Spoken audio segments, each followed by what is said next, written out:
Many thanks for joining us again. If you just joined us, this is Business Breakfast, broadcasting to you live from our studios in Lagos, Southwest Nigeria. Now let's get talking now. If you joined the show on Wednesday, you have an idea what we're talking about and who my guest is. We started a conversation on Wednesday and we're going to continue that conversation. Hopefully bring this conversation to a close. But before we dive into the conversation and get talking, let me tell you this. While Nigeria is arguably the most significant oil exporting country in Africa, the big issue is that the country's foreign earnings from crude oil consistently experience high volatilities. Moreover, the national budget of Nigeria depends mainly on the earnings from this commodity for the high percentage of the budget implementation. Undoubtedly, government needs to encourage non-oil sectors and also formulate trade policies to develop and promote competitive trade and investment in the sector. This response, analysts say, will encourage development and growth of the non-oil areas without mincing words. However, the most imperative is creating an enabling environment which is necessary to reduce regulatory risk. Joining me live from Toronto, Canada to discuss more on this, recently unfriendly policies of the government on the non-oil sector, as well as its implication on Nigerians' hailing economy, is Mr. Olufemi Boyede, who is an international trade consultant and the Chief Executive Officer of Quinonia Global Services Limited. Good morning, sir. Glad to have you join me on the program this morning. Thank you so much, Mr. Namose. All right, then. So on Wednesday, we're having a quite an inciting conversation, and you were giving us more insight into some of the unfriendly export policies implemented by Nigeria in specific areas to the non-oil sector. Now, for the sake of our viewers who were not with us on Wednesday, I'd like you to just bring us up to speed to those policies and just do a recap on that before we dive straight into our conversation for today. Yes, thank you so much. I think on Wednesday we were talking about the recently announced, hope it won't be introduced, reversal to export licensing. We talked about the export prohibition list and how a blanket implementation of that would imply a ban on export of foods, whether raw or processed, because the export prohibition list states quite clearly and allied products or derivatives. So if, for example, you were to take cassava, let's see the caveat and derivatives. It means that gari is banned from being exported. It means that industrial starch is banned from being exported. It means that cassava chips is banned from being exported. It also means that if we were to take yam, for example, the yam derivatives like poundo yam, pounded yam flour, and other products that have made companies like Olu stand out among the very topmost exporters in the world are also banned from being exported. On Wednesday, I made a distinction between Ewaoloi and the black-eyed beans, which is the staple consumption in Nigeria. And of course, the advice is that cutting the head off does not solve headache. That these policies need to be properly studied along with the feedback from the players in the non-oil export sector, rather than just being invoked and invoked and implemented wholesale. All right then. Of course, I believe that I mentioned the Business Facilitation Act, which actually on its own had already amended the export prohibition list, which means in an environment where the rule of law prevails, it means actually that we should not be talking about the export prohibition list. We should actually have been consulting with exporters and allow the proviso in the Business Facilitation Act that enables or empowers the Minister of Finance to vary the products on the export prohibition list. That, of course, means that the minister will act based on his understanding of current realities and trends in the international market space. So basically, our approach, our intention, our advocacy, and our desire is that policies need to take a policy formulation process before they are unleashed, because the implications, especially of these two major ones that we had talked about, the implications are negative on Nigeria's performance in international trade at a time when Nigeria is obviously needing, not just needing, it is imperative on Nigeria to now actually diversify the economic base of the country away from crude oil. Yes. Thank you so much for that insight there. Thank you so much for the insight and the review you give us. Now, I'd like to get your thoughts on this now. In all that you've made mention of, in what critical role do you think the NEPC is playing to bring about some kind of fair play with these unfriendly policies being brought before by the government? I'm going to disappoint you there because my answer to that is sorry, I am not the NEPC. Okay. And it is up to the NEPC to let the exporting public know what role it is playing, if it is actually playing any role. Okay. Now, that's not an attack or an indictment. That is a clarion call, a reminder, alarm bell to the NEPC to sit up to its jurisdictional responsibility. I don't have it right in front of me, but I do know that in the Nigeria Export Promotion Council Act, part of the major responsibilities of the NEPC is actually to research, to package, and to advise government on policies, strategies, and activities that will boost non-oil exports from Nigeria. So, again, playing the devil's advocate here, if you ask me, these policies should not ever be introduced without a significant, if you like, principal input from the NEPC. Yes. And I say that with full sense of consciousness and responsibility.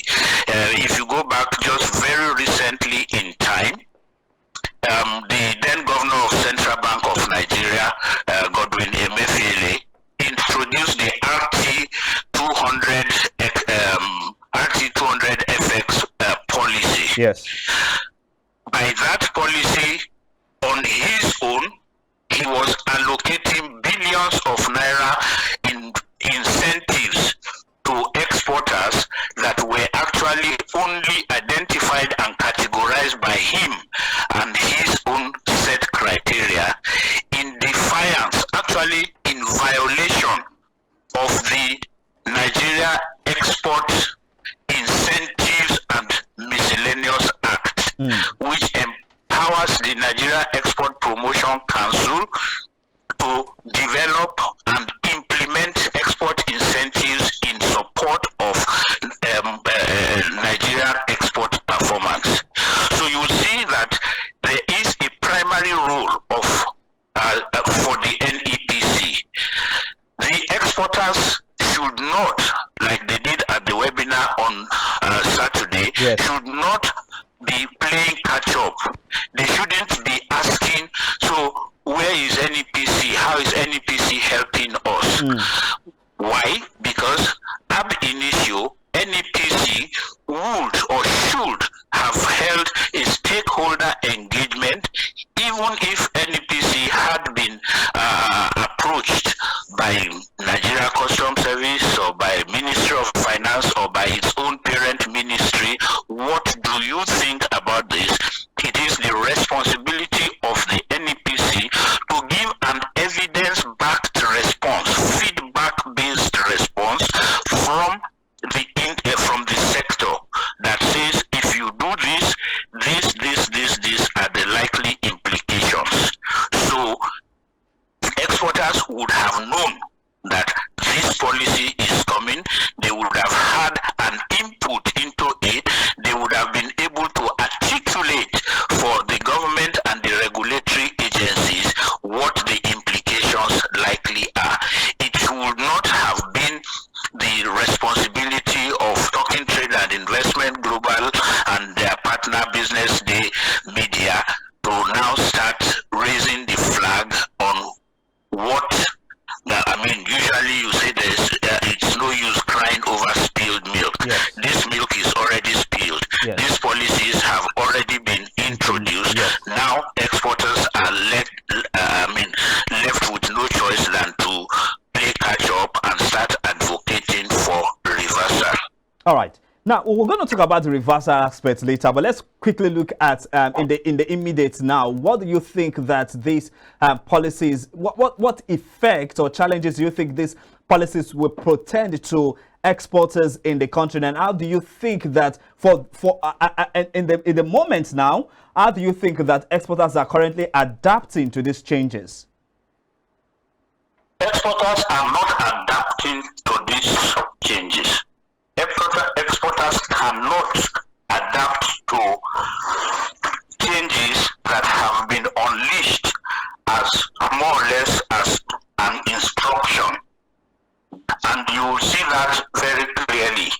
Now, the most likely effect is that Nigeria loses either way. Why?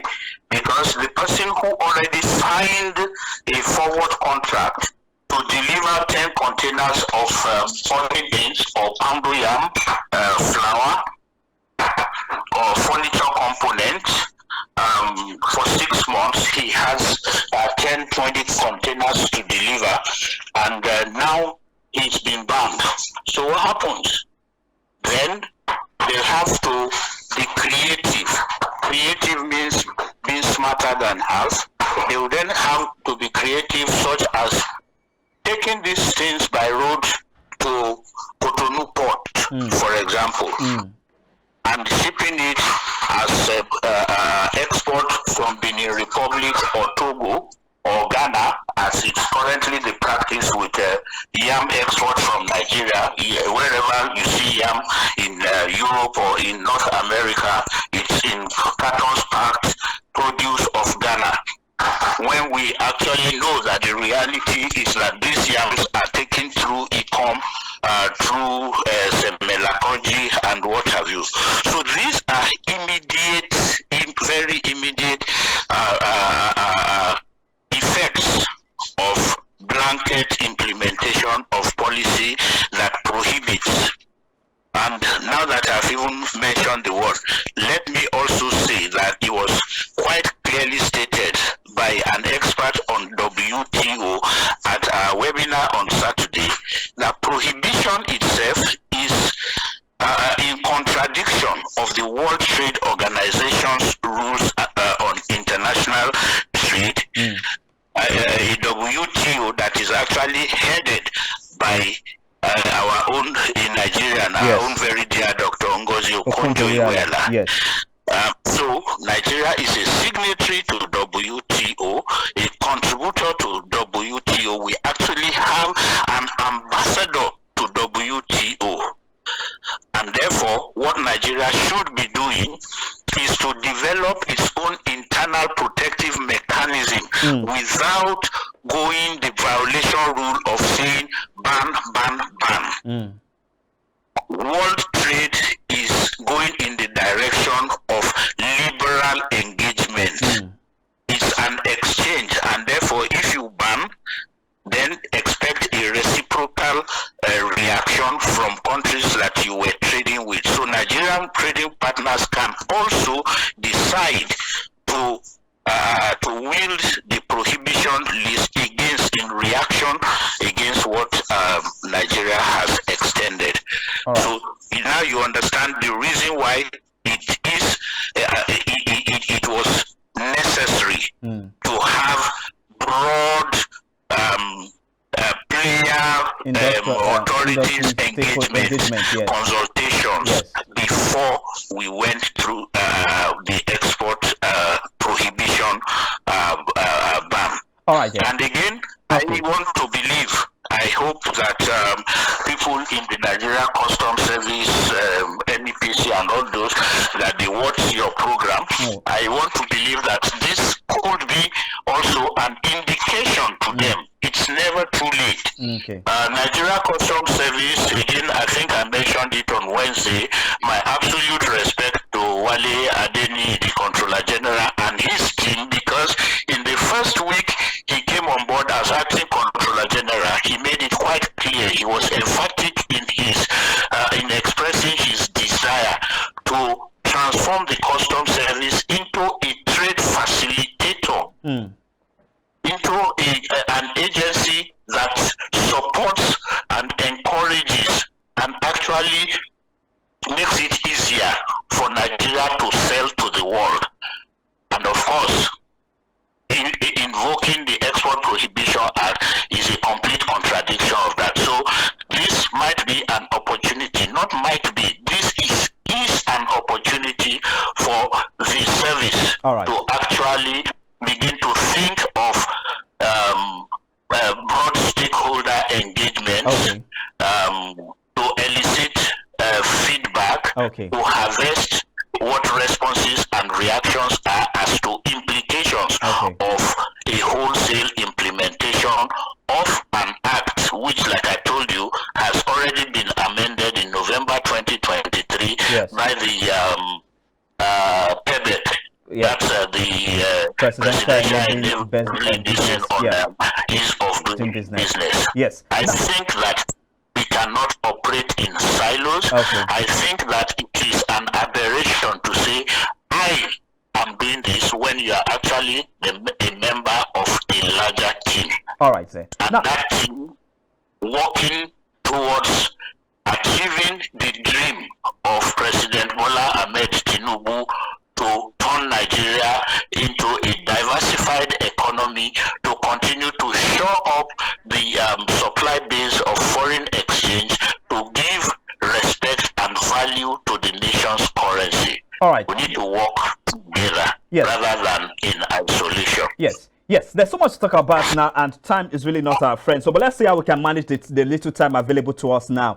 Now, I'd like to get your thoughts on this now. We were seeing some kind of stability in our foreign exchange market now. With these policies in place now, how do you anticipate that this will have any far-reaching effect on the foreign exchange market and the balance of trade in the medium to the long term? Yeah, well, it comes from what we have said so far. What is currently being experienced, the firming up of the exchange rate of the Naira, will only be sustainable on a longer term if the Central Bank of Nigeria can sustain the supply of Forex. All right. And of course, you don't need rocket science to understand that non-oil export is actually the biggest guarantee in terms, if you define sustainability, is the strongest guarantee of a sustained inflow of foreign exchange to the nation's treasury. Yes, it is. Oil, like you said in your intro this morning, is volatile. Yes. Nigeria does not control the international market of crude oil. Very true. And anything Saudi Arabia coughs or Iraq coughs, prices of crude oil go plummeting down, or sometimes they shoot up. So we actually have no control. What we have control over is the natural resources that God has endowed Nigeria with, is our ambition, aspiration, and actually the passion to do value-added exports from Nigeria. And unless we continue to encourage, support, and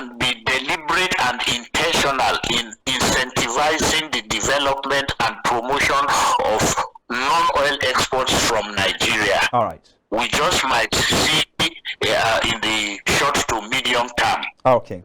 that there is a gap in the supply base of foreign exchange.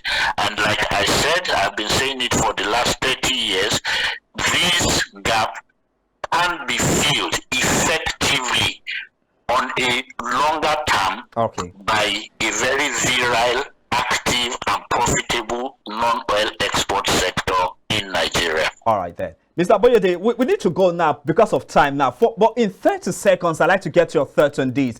How best do you think that these export policies will impact on foreign investors' confidence in Nigeria and the overall investment climate? In 30 seconds, I have to wrap up this segment. Well, we said we don't want reversal, but there has to be reversal. There has to be review.